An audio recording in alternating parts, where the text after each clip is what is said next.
In this video, I'm going to show you how you can troubleshoot your WhatsApp if it is not responding or if it is not working.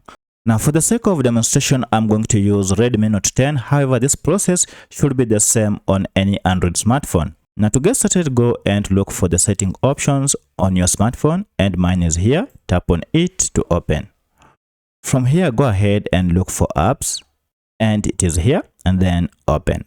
From apps, look for manage apps option and tap on it to open as well. Now this will open all the apps that you have on your smartphone.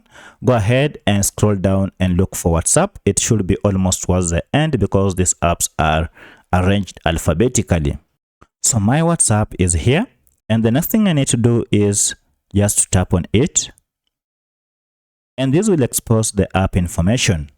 Now if we go to storage, you will see that we have a lot of data that has been stored, and most likely this is what is causing the issue with your WhatsApp application.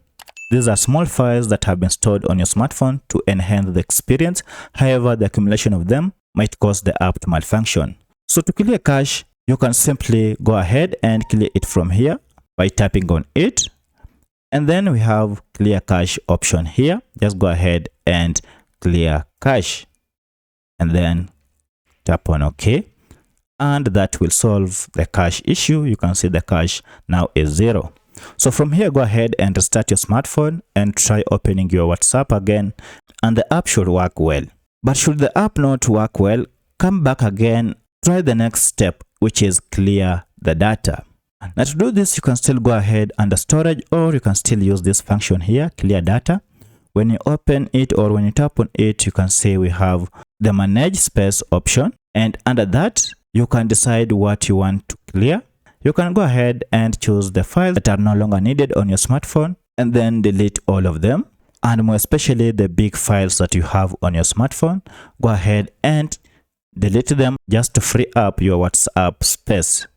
So if you do that, you will free up your space on your WhatsApp. Then go ahead and try opening your WhatsApp again, and then from here it should just work fine. But still, if it is not responding or it is not working or the app is still malfunctioning, then you may want to go and look for your WhatsApp under the Google Play Store and see if we have any update. For my case, there is no update, but for your case, if you see an update option here, instead of open, go ahead and update your WhatsApp, and this should just make your WhatsApp to start working properly. But should this not solve the issue on your app, go ahead and uninstall your WhatsApp and then come back to Play Store and install it afresh. By following any of these steps, your WhatsApp app should work well and everything should be sorted. So if this video was helpful to you, kindly hit the like button and subscribe to this channel to support me. Thank you for watching, and let's meet in the next video.